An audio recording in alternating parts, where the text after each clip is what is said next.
Hello friends, welcome back to my channel. I'm Sanj and I'm going to share with you rosemary toner benefits and how to make it.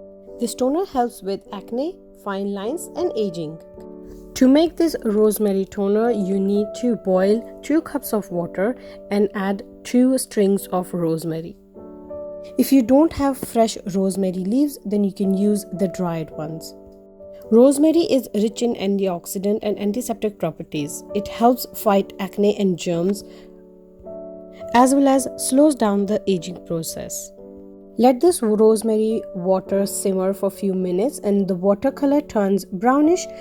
Let it cool down and transfer into a spray bottle.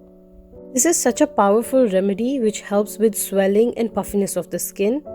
It also helps heal burns and soothe the skin, and it may help with eczema and psoriasis. You can use this toner twice daily after cleansing your face, and once the rosemary dries on your face, apply moisturizer. But make sure you do patch test before applying on your face, as some people may be allergic to some ingredients. So guys, that's all for today, and if you like this video, do give it a thumbs up and subscribe my channel for more hair care and skincare videos. Thank you so much for watching. Bye bye.